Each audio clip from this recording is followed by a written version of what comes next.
Uh, Good morning, everyone. A warm welcome to today's session. I'm Goutham Gurijala, a fifth-year dual degree student from Department of Mechanical Engineering and Department of Management Studies. I'm doing my Master's in Quantitative Finance. And today I will be your host for webinar organized by CAMS IITM Fintech Innovation Lab. Today's talk is titled as Modern Portfolio Theory, Building Optimal Portfolios for Active Investors. And before we begin, a quick housekeeping note that today the talk will run for about a half an hour and followed by question and answers. Please drop your questions in the chat. As they occur to you, we will take them up upwards towards the end. Now it is my privilege to introduce our speaker for today, Mr. Jyoti Prakash from Alphaa Money. Mr. Jyoti Prakash is a portfolio manager associated with Alphaa Money, where he manages differentiated equity portfolios such as Alpha Focus Small Cap Portfolio, Alpha MPT Plus Fund, and Alpha Better Risk Reward 30 Stocks Portfolio. His work explicitly applies modern portfolio theory to construct well-researched, diversified portfolios aimed at delivering superior risk-adjusted returns over the long term.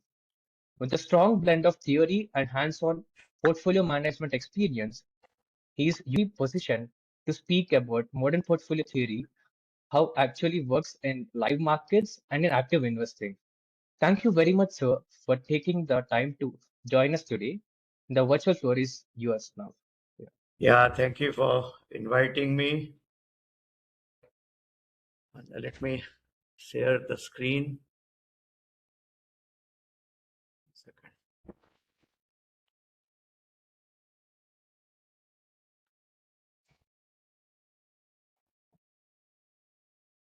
This is something new that I am using. Never used this kind of a optimized for text and images, whatever. How do I share my PPT? Uh, just beside the video button, you can see an icon called share. So you can just Yeah, that I'm click on it seeing. and share. Yeah, that Yeah. I'm seeing. And then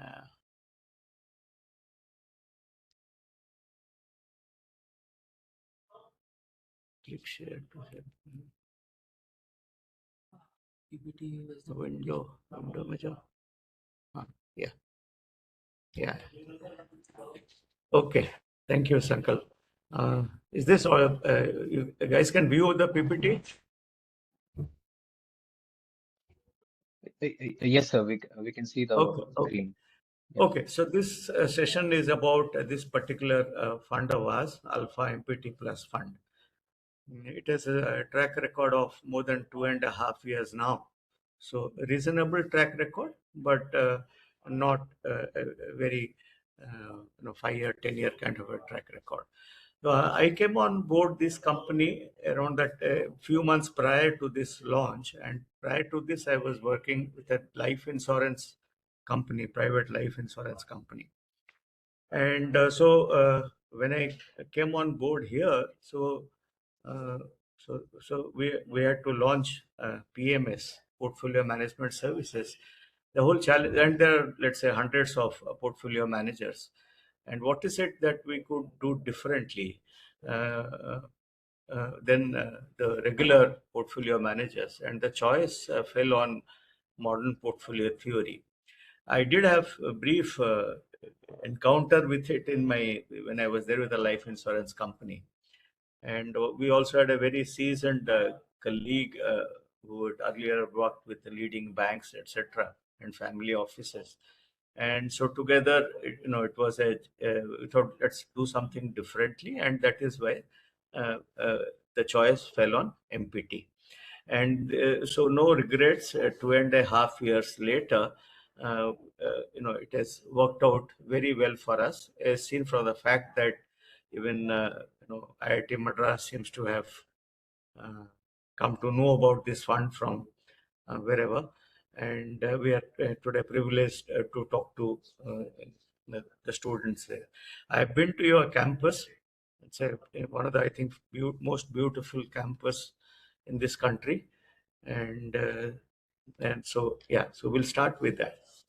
See, the whole idea of as a portfolio manager, I've been looking at equities since Harshad Mehta times 1992 kind of thing. So one has gone through all kinds of cycles and all that. And the more you read, the more you realize how little you know.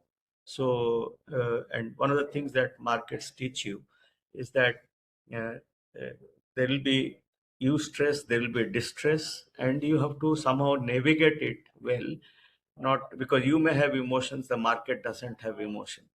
And when you use a model like modern portfolio theory, it also helps you overcome these limitations that after all we are all human beings, and therefore there would be that behavioral impact that you have when you are managing portfolios. So there are two ways of having strategies for your portfolios. One could be backward looking data, the other could be forward looking data. So modern portfolio theory, by and large, acts on the backward looking data. You look at time series of data, and based on that you build your portfolios. You can always build in some forward looking data into that, and that's always possible. But uh, by and large, if you have to characterize between backward looking data and forward looking data, MPT would be looking backward and then building portfolios for the future. And the other the other one would be the forward looking portfolio. So we have a combination of both the strategies. We have a couple of strategies based on modern portfolio theory, and couple of strategies which are kind of regular. Like Goutham said, we have a small cap fund, we have a focused equity fund also. So this is the background where we started and why we got into modern portfolio theory. Now, what does a modern portfolio theory? All of you should know that this is Mr. Harry Markowitz. He got this is his model. We are only trying to use something which has won a Nobel Prize later on. And what it does is it tries to all of us understand returns better, but risk is something uh, most people will underestimate. So what this model does is to find a balance between risk, return, and covariance, and accordingly, it would build a portfolio. So in the process of doing this, what it eliminates is a human bias which goes into it. Once you have set your rules, and then there is no scope left for the money manager. There are no whims and fancies involved here once you have set it up, and therefore then it is the data which tells you about how you should be invested. The role of money managers, as I said, is limited. And when you let's say you go to the Morningstar website and see how they evaluate funds. So there are a couple of things, there are a few things that they look at. One is, the first one, of course, is what is the cost of managing the fund. The lesser it is, the better it is for the end investor. So if a fund is charging 0.5%, there could be another fund charging 1.5%. That difference of 1% over a period of time, particularly in today's environment where SIPs are so popular, can run into several lakhs, which basically means you are giving the portfolio manager several lakhs to simply because the fees are high. So that is one thing that Morningstar looks at. Second thing it looks at is what is the kind of investment process that this fund house has. So if you have a robust process, that is well appreciated. There's a well laid out investment process. If you have, that is appreciated. Third is about the fund management team. How what has been the performance? What kind of vintage does this fund manager have, what kind of consistency do they have, and all that. So so this is how they evaluate. They do look at return, but that's not the only thing they look at. And what if you are applying, let's say, something like a modern portfolio theory in managing your strategies, you tend to have all these good things in your portfolio, because the process is very well defined, and the role of the management team is that much lesser, and there are no whims and fancies. See, when around that 2022, 23, when we met a lot of institutional investors, and a lot of most of them would be conservative. When you, let's say, for example, the provident funds of the countries, so they used to only they still invest mostly in Nifty and Sensex. And their regret that time used to be is that, see, the small cap and mid caps are doing so well, and we are not able to participate. And when we look at, let's say, the fund houses, we don't get that kind of a confidence to because mid and small caps are very volatile, and therefore we decide to put in money, and then the market tanks, and so the risk is very high. So and then and the portfolio manager would be churning the portfolio, etc., etc. So they were looking for something where there'll be a very disciplined approach to investing beyond the large cap. So general perception is that large cap is these are large companies, established companies, and therefore they are less risky, which of course a large cap would be less risky, will be less volatile than a small cap or a mid cap. So that is there. But then in equities, obviously one takes risks, and what modern portfolio theory helps you take is a calculated kind of a risk, so that you're not taking, assuming a lot of risk, for some incremental returns. It tries to balance that. Now, well, as risk and return are somewhat better understood. Risk basically, it's, standard deviation is what is used to judge the risk of something, but covariance is little less understood. Now, covariance is, if I have to give an example to explain, because investing is all about investing across asset classes and across geographies. That is the mantra which, and people have learned it the hard way in 2025, when other geographies have given higher returns. Or if you look at other asset classes like gold, silver, whatever you may think, has given a far superior return. So this year, there's been a lot of understanding about why one should invest across assets and across geographies. Now, when you do that, obviously, if you have and there are multi-asset funds in mutual funds, but the constituents of these multi-asset funds could differ from one to another. Someone may have exposure to Japan, the other guy may have international equity, maybe have exposure to, let's say, Hang Seng, the third may have exposure to China, the fourth may have exposure to S&P 500 or Nasdaq. Similarly, some funds may have gold, other funds may not have gold. All that is there. So what if you are using when I was trying to explain what is with an example, what is covariance. Covariance will give you the directions of various assets of your universe, and accordingly help you build a portfolio so that return is achieved with a lesser amount of risk. To give you an example, let us say if equities and gold, let us say, give 15% returns in the long run.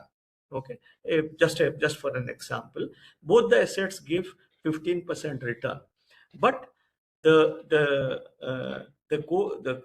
correlation between them is low to negative, which basically means typically in a year when equities go up, the price behavior of gold tends to be tepid, and similarly when gold does well, equity is subdued.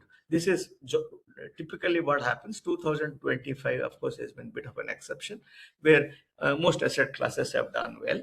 So in a portfolio, if you have two assets with expected return of 15%, and one offsets the other, in the sense, in a year where equity is doing well, gold is not doing so well, but eventually you get your return the next year could be the opposite of that. So what it does is the portfolio is able to achieve a return of 15%, but because you are combining these two assets, the overall risk of the portfolio is that much lower.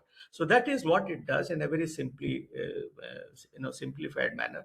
You could say that for in individual assets also, individual equities also, two stocks may give similar kind of returns in the long run, but the journey can be very different, the way they achieve. So while building a portfolio, because a professional portfolio managers will keep the portfolio diversified.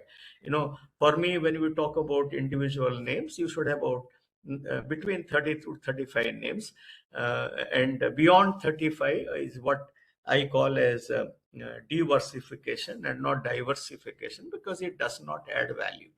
And the other thing that MPT would do once you set the rules is that it would democratize the investment. Because what happens is, because this is driven by certain rules, so you run the data and you will all end up with the same kind of portfolios, if the rules are the same. So this is the crux of what is MPT. Now, moving on, so any portfolio that you have, let's say, I'll come to, let's say how anytime you want to invest, the first thing you should do is to have your universe. What is it that I'm going to look at?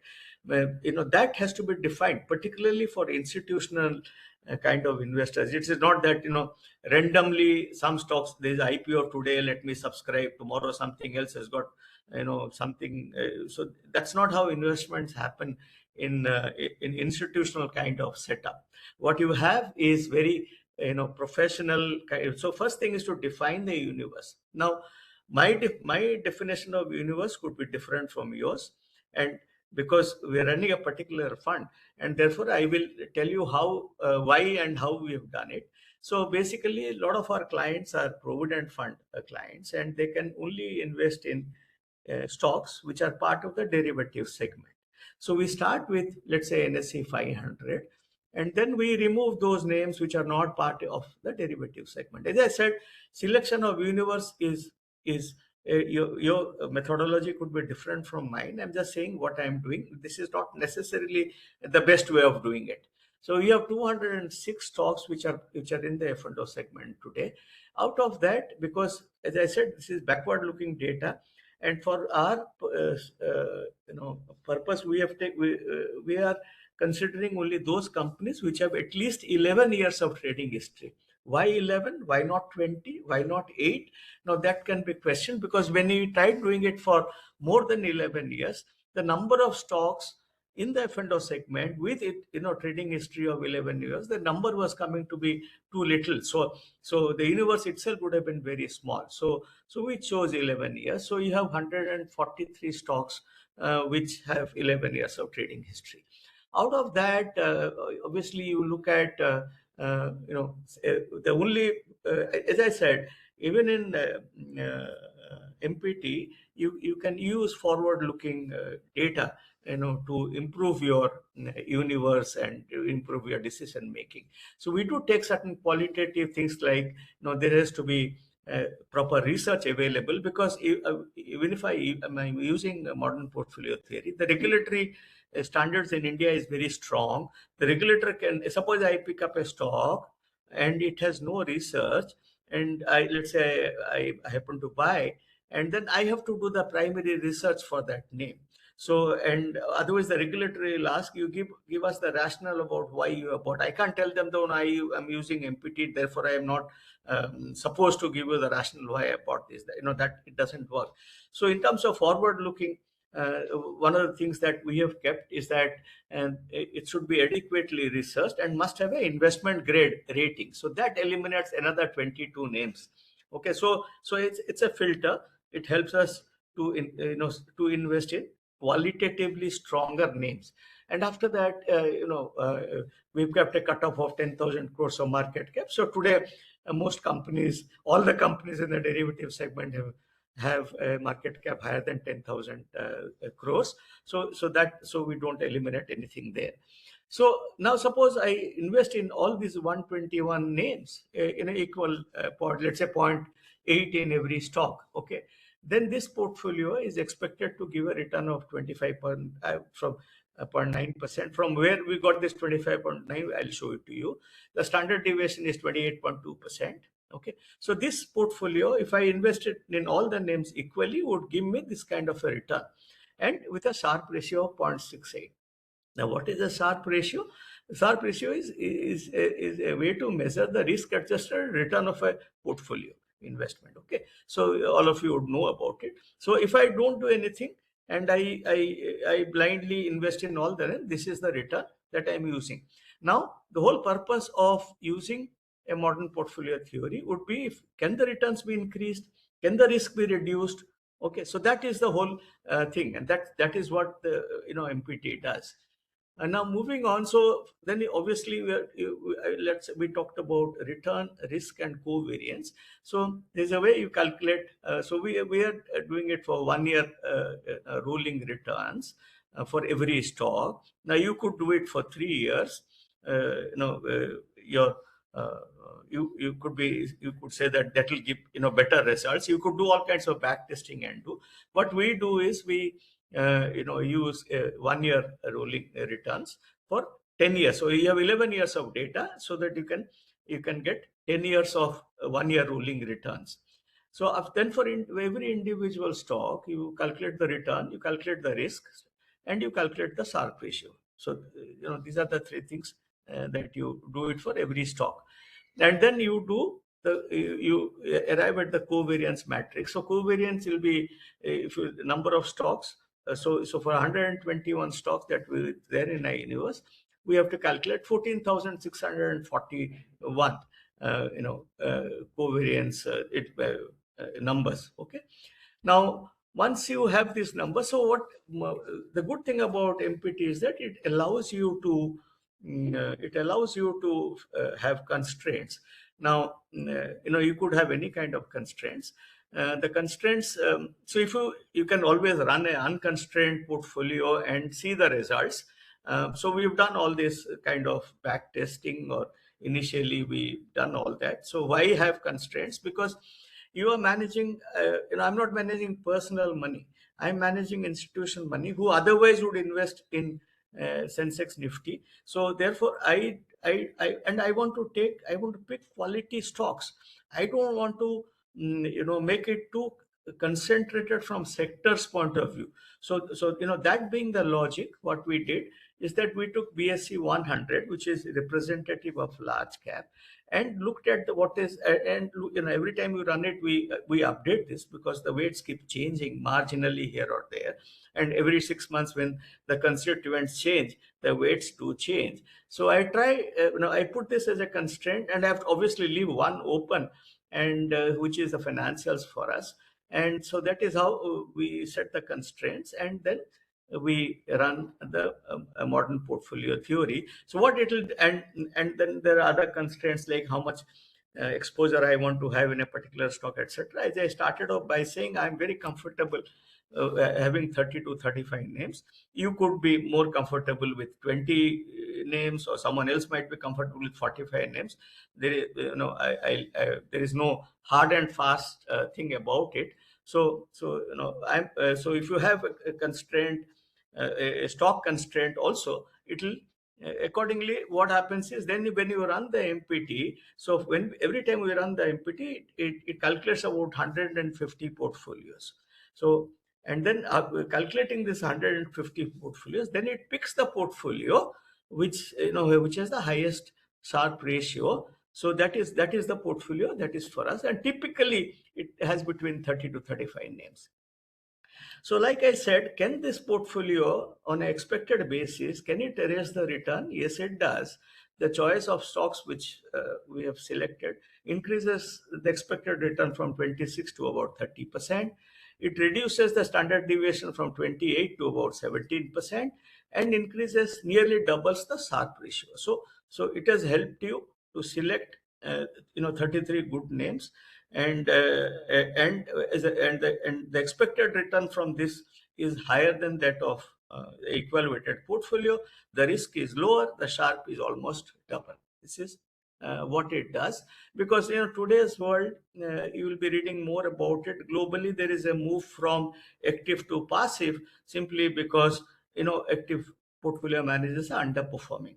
But hopefully with something like a modern portfolio theory, and something that we have done for 2.5 years now, little more than that, is that you are able to post fees, because the index doesn't have expenses. So in spite of expenses, are you able to deliver superior returns to the benchmark? That otherwise, what's the point? Otherwise, you go and invest in the ETFs or index funds and earn benchmark returns. So a little bit of alpha you want to generate, and you want to do it in a disciplined way, then MPT is probably one of the ways to do it. Okay, so like I said, because we put the constraints on sectoral allocation, so the model also does that, and accordingly allocates. What we do today, it could be very well different if you do it after 3 months. It may not pick up one sector only, it might give it a zero weightage, but so far it seems to be doing that. So and this is those 121 names, and then this is the basically the ones shaded in yellow are the names which the algorithm picks up as to be part of the portfolio, to be one of those 33 names. You might see that the names are the shaded names are mostly to the left, which means returns matter. So it does give weightage to returns, historical returns, while picking up stocks. But interestingly, the top two names with the highest returns have not been picked, because these obviously the risk adjust, they may have given very solid returns, but the risks also have been higher. Similarly, when you look at the risks of these individual names, what you see is that these the names, the shaded ones, it doesn't pick up the lowest risk items, for example. But by and large, the other interesting thing is the portfolio standard deviation that we talked about of 17.3%. If you go to individual stocks here, only three names have standard deviation below that. Otherwise, 118 names. This is the beauty of using building a portfolio. The combined standard deviation is comes down to a level which individually 118 out of 121 stocks don't have. So that's there. Moving on, they said one of the purpose of our family offices and PF investor is that they wanted to diversify away from Nifty, and what this basically does it in a disciplined way. So majority of exposure, 56%, is in non-Nifty names. Moving on, any portfolio that you construct, you use MPT, you don't use MPT, you should look at ultimately what is the quality of that portfolio. So based on ROE and earnings growth, these are forward-looking numbers. So let's say ROE for MSCI India is about 15% or so. So your portfolio has a ROE of 25%. So you're picking up stocks with higher ROEs, and then the earnings growth of 20% is higher than that for Nifty. Again, you are picking up names which are expected to have better corporate earnings growth going forward, but obviously the valuation will be higher. So FY27 valuation of 27.3 will probably for Nifty 1 year forward is 21, 22 times. And for this portfolio, for the derivative segment beyond Nifty, the forward P could be 23 or so, but so your P multiple is higher. So you're picking quality names, and quality names don't come cheap. And similarly, you have large cap 67%, you're picking from mid caps 29%, only one small cap is represented here. So you look at your portfolio and you generally believe that it's okay to the portfolio at least, and you are diversified. See, in portfolio management, the rule is 20% of the stocks will give you all the alpha, and 80% on an average will give you as much return as the benchmark. So that is how you outperform. So what MPT might does is that this 20, it might raise you to 30%. So maybe 3 out of 10 stocks that you pick up will give you all the alpha, and we are seeing that currently also. If I have to take names, there are a few names which have done very well, for us in the last 2.5 years, like MCX or Mathut or names like these. So I haven't selected these stocks, and what MPT helps is it doesn't let me sell these names also. I don't take a call that is this valued, overvalued, undervalued. No. And that is where you get this alpha, is because the system lets you have a good amount of you don't take a call, you don't exit, you don't, this compounding story that goes on, you are not interrupting it at all. So it goes on. Yes, we will rebalance every year, because we need to keep in account the taxation of the investors. So we will rebalance every year. So at the end of the year, we run the MPT on that date, when the investor came in, you run it and you make changes, whatever. And there could be long-term capital gains or long-term capital loss for the investor. So that is there. It is possible that it can throw out the laggards and let the winners run, which is actually the right way of managing portfolio. And that is how it can happen. So this is the portfolio, and your performance has been good. Performance speaks. And just think about it, is that these are the two MPT based portfolios we have. The one I presented to you is on the right. So post expenses, so the return is 3.4% higher on a CAGR basis over the benchmark. So the return has been good. What also matters is how we've fared in the industry versus peers. So if you look at last 1 year performance, ranked 18 out of 245 as per PMS Bazaar. So you have that, so you're doing fairly okay. You're in the top decile. More than happy about it. And 2 year scale also, we're there, ranked 29 out of 216 players. So you're not doing anything, no nonsense kind of approach, and you seem to be doing better than majority of your competition. Of course, the other ETF fund is number one. It's given higher returns, as you can see, but there are only fewer players who are there in the industry. So this is it for me, and opening up the floor for questions. Uh, Thank you so much, Jyoti sir. So for insightful and practical session, we will now move to question answer segment. If the participants have any questions, they can just put down in the chat box. Meanwhile, during the registrations, I have rolled out a form to collect common questions from the audience. So I will be reading out a few questions which were given there. So one of the question is, how to bridge theory and application. While theory assumes returns to have a normal distribution, real world risk events are seemingly fat-tailed. How do you apply your intuition from theory to real-time scenarios like these?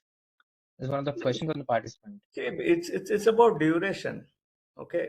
Now sometimes you build your portfolio, and something can go wrong, and something does go wrong in the next month.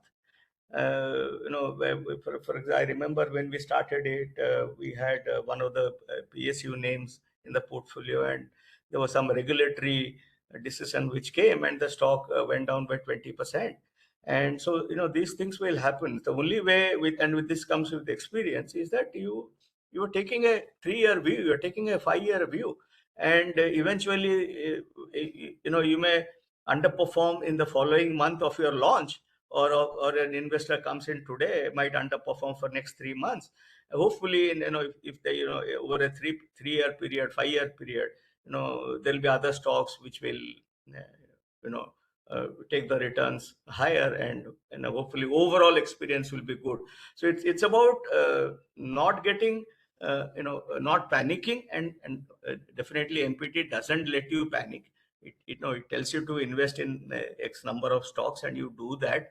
And then you are not you can't take these if you have set rules that you can't take these ad hoc calls. Okay, now there's a regulatory problem, and therefore let me remove this stock.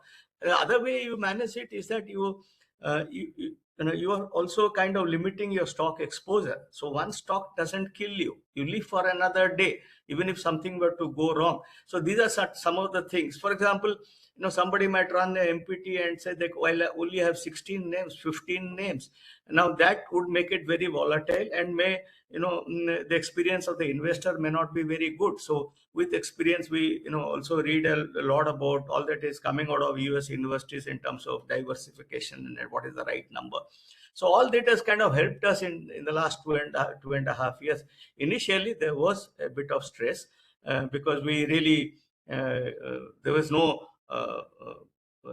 anything could have gone wrong in the near term. But I think after 2.5 years, I sleep better at night. Thank you so much for your answer, sir. So there's one more question here. When running an active multi-cap portfolio, how do you balance diversification benefits with the risk of diluting high conviction alpha ideas? Is there a point where diversification starts hurting performance? And do you think most equity alphas are regime dependent? And how should students design signals that remain robust across different market environments?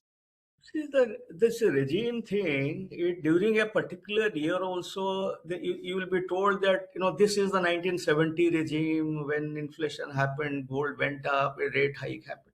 Then you said, no, no, this is the 2000 template, this is the 2009 template. So you go through this, all kinds of noise, right? Now, all this you sort out before you launch something. Once you launch it, you have your guardrails. This is how you're going to invest. And in the diversification that I mentioned is, I uh, kind of worked backwards. Initially, I hadn't put a constraint or put a higher constraint about stock exposure. Then I rationalized it in the beginning, 2.5 years back, and it's kind of done well. So even if you have let's say a small cap or a mid cap, uh, because it's all the way you choose your universe. Okay, if you the way you choose your universe, and you're looking at time series data for 11 years, and hopefully the journey will be good, and diversification something is maybe you can say that I'm a little more diversified than typically what someone would be using MPT. So, so depending upon your university, likewise, we showed what we are doing. We picked up 29% mid cap. Now, we didn't pick it up in the sense the algorithm picked it up. And if I had, let's say, not put constraints, then what you're saying is right. Maybe it would have picked up, a lot of consumer staples and healthcare, and lot of them could be large cap names. So, so if you have the right constraints, I think you have the right diversification. Let me put it this way. This is a good question, very good question. But I can tell you, we have run it unconstrained also, both for multi-assets, for across geographies and across asset classes. We've also done it for equity. And I think where the differentiation lies is what kind of constraints you set, one-time constraints. Thank you, sir. And here's one more question. So what machine learning techniques are used these days for the purpose of portfolio constructions? What? Can you please repeat? Machine, yeah, machine learning techniques, rather than the Excel format, what machine learning techniques do? Uh, No, I haven't used. I have a okay, limitation okay, there. But yes, these days with AI, you can figure out everything. Obviously, machine learning will be a little better if you codify it using other languages. But I guess that's not a very Herculean task that can be done. I guess that's not a yeah. So I haven't explored it beyond Excel. uh, okay, sir. So here's a very common question many young people ask. So how to design a portfolio for a person who's planning to retire at his mid 40s or early 50s, who No. starts investing in his early 20s? How do we start investing? How do we, allocate his funds to various mutual funds, etc.? See, I don't think one should retire before the age of 70. So I am 62 and still working full time. So that is there. But I guess these questions do come up, and I don't think I have the answer for that. If how to retire at 40. Uh, I have no idea, apart from the fact that you have to keep your expenses close to zero. Okay. I So don't have that. yeah, there's one more question. In this volatility in Indian market and lot of FIs exiting Indian market for investments in AI and other sectors Yeah, globally. yeah, And yeah. so should we retail investors also explore international markets or 100, even metal commodity ETFs like copper? 100%, without a doubt. That's what 2025 has taught us. You have to Yeah, be diversified across asset classes, across geographies. The problem in India is that small investors have very little scope to do that, because the mutual fund route is kind of capped. You can't, they are not that limit. If it is reached $7 billion or whatever, the mutual funds, you can only buy it from another a fellow investor. Okay, the mutual funds are not allowed to go and invest abroad, so that's a limitation. But otherwise, without a doubt, you see again, look at it. You are students of finance, you are studying at such a premier institute. Risk adjusted returns, risk adjusted returns for a multi asset fund is lower than risk than the risks in the individual asset classes. So that's the only way to go forward. In fact, the first SIP fund has to be a multi asset fund. yeah, That is uh, what research tells you, is that your first, and if I dare so, the only SIP fund that you should have is a multi asset. yeah. Understood, sir. So there's one more question from audience. So for a finance student starting his early career towards becoming a fund manager, what are the tick boxes should he, equip with? What are the tools should one Uh, equip to become Only a thing, fund manager? you have to Yeah. read and read. That's the only thing you have to do. You have to Uh, read and read. That's it. Yeah, this is, you see, investing is not easy, and it is not supposed to be easy. And that is there, and you need to have a framework in place, have your own investment process, have your own investment philosophy, and stick to them. The point is, all of us have processes and policies, investment philosophies, but don't stick to them. That is wrong. So it comes with years. Maybe start up investing in a passive way. Keep a small amount to invest actively and see how it goes. You'll make mistakes. The whole thing is not to repeat mistakes. So that is how it will be. And yeah, so read and read. Apart from any that, good books? Any good book recommendations? I think one of the first books, when I'll message you the name of the book, Reminiscence of a Stock Operator, is something that all of you guys should read. I'll share the name to you on WhatsApp. Yeah, sure, sir. Uh, that's it from the questions registered. Do the audience have any questions? Please put in the chat box, or we'll wrap it up. Yeah.